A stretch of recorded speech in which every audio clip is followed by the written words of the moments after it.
Hello, सलाम, नमस्कार, सत श्री अकाल। स्वागत है आपका हमारे चैनल डर का अड्डा 2.0 में।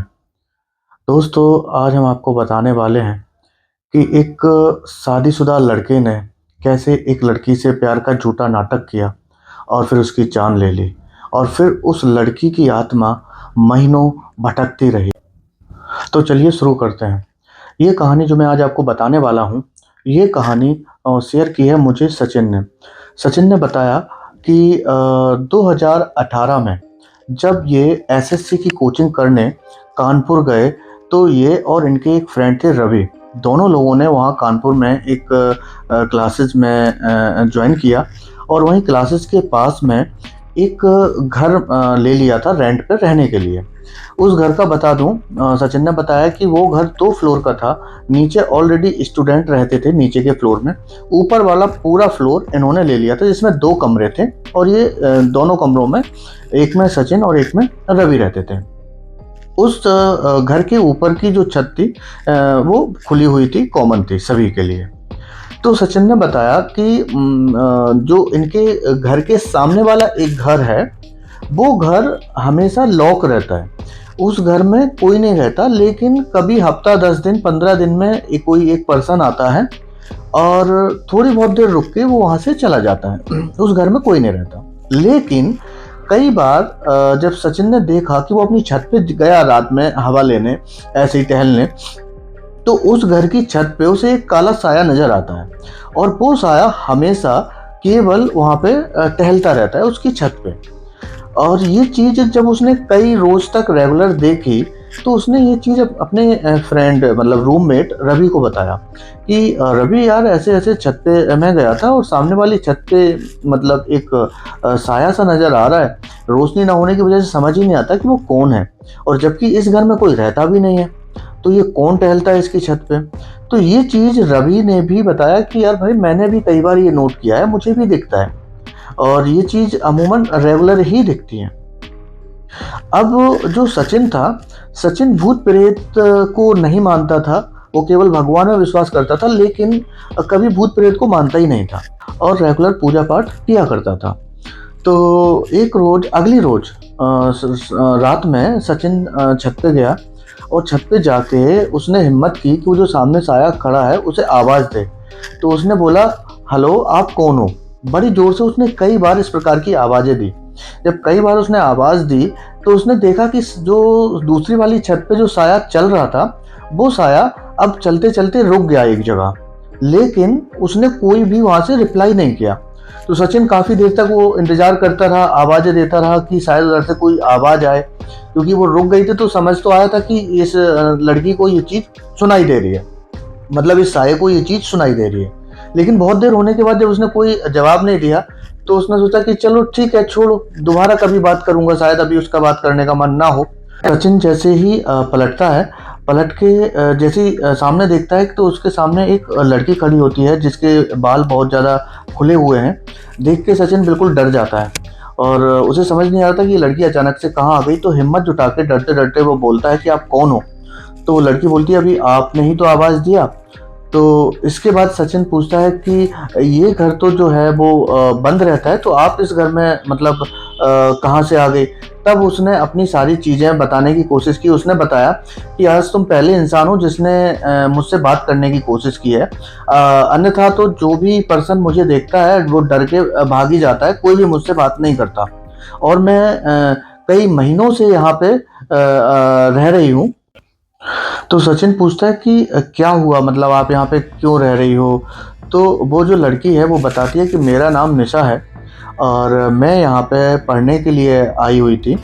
और पढ़ने के साथ साथ क्या होता है कि ये इस घर में एक लड़का रहता था, नितिन। नितिन और निशा की दोस्ती आपस में हो जाती है। जो नितिन है, वो नितिन जॉब करता है, उसकी यहाँ पे जॉब थी, और ये जो निशा है वो पढ़ती थी।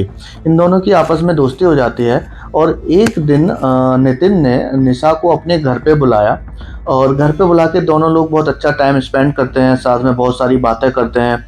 और निशा क्या करती है, निशा ने बताया कि उसके बाद में निशा बोलती है कि चलो ठीक है, कुछ खाने के लिए बना ले। तो निशा किचन में खड़े होकर अपना वो खाना बना रही थी। खाना बनाने के साथ साथ में नितिन से बात भी कर रही थी। तो निशा जब किचन में खाना बना रही थी, वहीं पास में उसके साथ में नितिन खड़ा हुआ था। नितिन उसे बराबर इंस्टिट कर रहा था कि निशा आज रात यहीं पे रुक जाओ, हम लोग बहुत सारा बात करेंगे।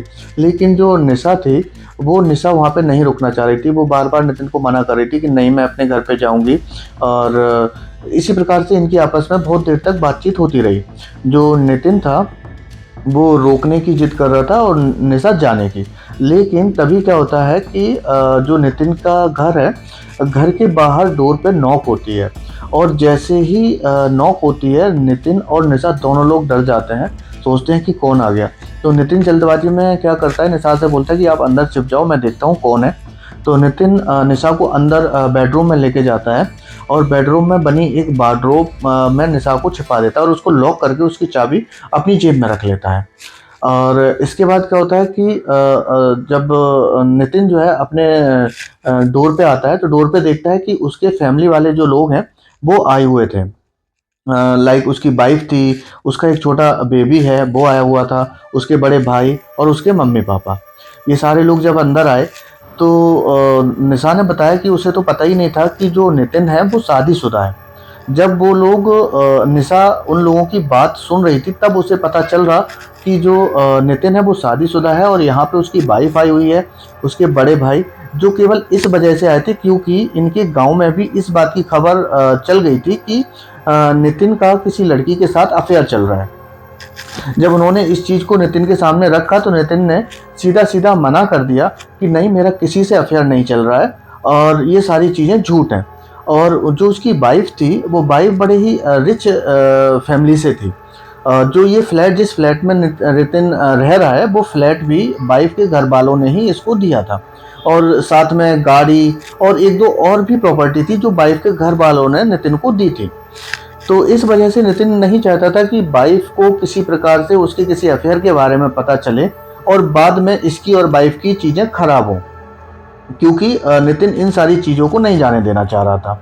इसके बाद क्या होता है कि ये सारी चीज़ें इन लोगों के बीच में बातचीत होती है। बातचीत होने के बाद में नितिन की जो वाइफ है वो किचन में जाती है। जब वो किचन में जाती है, तो किचन में क्या देखती है कि वहाँ पे जो लड़कियाँ बालों में रबड़ बैंड बांधती हैं और एक दो चीज़ें और जो निशा की वहाँ किचन की स्लैब पे रखी हुई थी, वो देख के नितिन से पूछती है कि ये देखो, तुम झूठ बोल रहे हो, ये किसी लड़की की है। तो नितिन वहाँ पे भी बातों को घुमा देता है और बोल देता है कि नहीं यार, मेरी एक फ्रेंड है और उसकी एक दोस्त आई थी घर पे, ये सामान उसी का रह गया है। और जैसे तैसे वो सब लोगों को कन्विंस कर लेता है कि उसका कोई भी अफेयर नहीं है। नितिन जैसे कि इतना डरा हुआ था और निशा के बारे में बिल्कुल भूल ही चुका था, जिसे उसने वार्डरोब में अंदर छिपा रखा था। निशा ये सारी चीजें सुन के अंदर ही अंदर बैठे बैठे रोती जा रही है। निशा का दम घुट रहा है, लेकिन वो अंदर से कुछ बोल भी नहीं सकती है, क्योंकि अगर बोलेंगे तो शायद पता नहीं उसे क्या होगा। तो वो जैसे तैसे अंदर छिपी बैठी हुई थी। अब क्या होता है कि इनके फैमिली वाले चले जाते हैं। फैमिली वाले जाने के बाद में नितिन को शायद याद ही नहीं था कि उसने निशा को अपने वार्डरोब में छिपा रखा है। अब जब सुबह को नितिन रेडी होता है और वार्डरोब के पास जाता है, तब उसके दिमाग में आता है कि ओ शिट, उसने तो इसमें निशा को छिपाया हुआ था। वो चुपके से उस वार्डरोब को खोलता है और जब वो वार्डरोब को खोलता है, तो देखा कि उसमें निशा बेहोश पड़ी है। उसके तोते उड़ गए। वो बिल्कुल डर चुका था कि हाँ, अब क्या करूं, क्योंकि साथ में उस घर में उसकी वाइफ भी थी। तो वो प्लान बनाता है, वो वार्डरोब को वैसे जैसे के तैसे बंद कर देता है और लॉक करके चाबी अपनी जेब में रख लेता है और अपनी वाइफ को बोलता है, जो कि उसकी वाइफ के जो मम्मी पापा थे वो भी इसी शहर में, मतलब कानपुर में ही रहते थे। तो अपनी वाइफ को बोलता है कि बहुत दिन हो गए तुम मम्मी पापा से नहीं मिली हो, तो चलो आज हम लोग ना उनसे मिल के आते हैं। तो वाइफ खुशी खुशी रेडी हो गई और ये दोनों लोग घर लॉक करके अपनी वाइफ, मतलब वाइफ के घर की तरफ चले जाते हैं। जब 2 घंटे के बाद में, लगभग 1.5-2 घंटे में, ये अपनी ससुराल पहुंचता है। ससुराल पहुंच के थोड़ी बहुत देर वहाँ पे मतलब नाश्ता पानी खाना पीना करके वहाँ से 1-2 घंटे के बाद निकलता है और अपनी वाइफ को बोलता है कि मुझे थोड़ा सा काम है, मैं शाम तक रिटर्न आ जाऊँगा। और उसके बाद जब वहाँ से गाड़ी लेके निकलता है, वो सीधा अपने घर पे आता है और 1-2 लोगों को फ़ोन लगाता है, वो भी इसके साथ इसके घर पे आ जाते हैं। और रात होने पे ये चुपके से निशा की लाश को अपने वार्डरोब से निकालता है और बोरे में भर के एक शहर के बाहर सुनसान जगह पे इसको गाड़ देता है। निशा के मर्डर के बारे में, निशा की मौत के बारे में किसी को कानो कान खबर ही नहीं होती। यहाँ तक कि जो निशा के पेरेंट्स थे, वो निशा को फ़ोन लगा लगा के परेशान थे, लेकिन उन्हें कुछ पता ही नहीं चल रहा था कि निशा कहाँ गई। फाइनल आके उन्होंने पुलिस में रिपोर्ट की, लेकिन पुलिस को भी इसका कुछ भी पता नहीं चला कि निशा कहाँ गायब हो गई, और ये केस ऐसे ही पेंडिंग में पड़ा रहा। उनके घर वाले आज भी मतलब बहुत परेशान हैं। इसके बाद क्या होता है कि निशा ने सचिन को बताया बाद में कि ये मेरे घर वालों का नंबर है, आप प्लीज़ उन्हें फ़ोन करके इन्फॉर्म कर दो कि मेरी जो लाश है वो वहाँ पे गड़ी हुई है। ये चीज़ जब सचिन को उसने बताया कि यहाँ पे गड़ी हुई है, तो उसके बाद सचिन की हिम्मत हो गई पूछने की, तो उसने पूछा तुम यहाँ पे क्यों रुकी हुई हो? तो मतलब तुम्हें मोक्ष क्यों नहीं मिला? तो वो उसने बोला कि पहले रोज़ जब नितिन अपनी वाइफ के साथ उस घर में वापस आता है, वापस आने के बाद में नितिन रेडी होके अपने ऑफ़िस के लिए निकल जाता है। तो इधर जो निशा है वो बड़ी ज़ोर-ज़ोर से चिल्लाती है, चीखती है, और उसकी चिल्लाने और चीखने की आवाज़ उसकी वाइफ़ को सुनाई देती है, और इन आवाज़ों से वो बहुत ज़्यादा डर जाती है। डर के वो अपने हस्बैंड को फ़ोन लगाती है और उन्हें बताती है कि अपने घर से ऐसे ना किसी लड़की के चिल्लाने की, चीखने की आवाज़ें आ रही हैं। नितिन वो चीज़ समझ जाता है कि किसकी आवाज़ें हैं, लेकिन वो बोलता है कि नहीं कुछ नहीं है, तुम्हें भ्रम हुआ होगा, तुम सो जाओ, और बोलता है कि मैं शाम को जल्दी आ जाऊँगा। इसके बाद उसकी वाइफ ने बताया कि जो उसके घर में जैसे किचन में वो कुछ भी काम कर रही है, कुछ भी सामान रखा है तो उसका सामान बिखरा हुआ मिलता, अपने रूम में वो कोई भी सामान सेट करके रखती है तो उसका सामान बिखर जाता। वो बहुत ज़्यादा डर चुकी थी, उसे हमेशा महसूस होता रहता कि उसके रूम में कोई ना कोई है उसके साथ में। कभी उसे किचन में कोई दिखाई देता, कभी उसे बेडरूम में कोई दिखाई देता, कभी उसे ड्राइंग हॉल में कोई दिखाई देता। इस चीज़ को देख के वो बहुत ज़्यादा डरी हुई थी, और उसने डिसाइड किया कि नितिन को बोलेगी कि ये घर छोड़ के हम चले जाते हैं। और जब उसने ये सारी चीज़ें नितिन को बताई तो नितिन बोलता है कि ठीक है, हम दूसरे घर में शिफ्ट हो जाते हैं। तो नितिन के साथ वो दूसरे घर में चली जाती है। इसके बाद क्या होता है कि सचिन ने निशा से पूछा कि जाने के बाद फिर क्या? तो तुम क्या चाहती हो? तो निशा बोली कि आप एक काम करो, ये मेरे फादर का नंबर है और आप मेरे फादर को इन्फॉर्म कर दो। तो उसने अपने फादर का नंबर दिया। उसी टाइम सचिन ने उनके फादर का नंबर डायल किया, और डायल करके जो भी निशा से सारी बातचीत हुई, उसने सारी चीज़ें उनके फादर को बता दी। तो उनके फादर बहुत ज़्यादा इमोशनल हो जाते हैं और उसे बोलते हैं कि ठीक है बेटा, मैं जितनी जल्दी हो सकता है तुमसे मिलता हूँ, और कोशिश करता हूँ कि अर्ली मॉर्निंग मैं तुमसे आके मिलूँगा।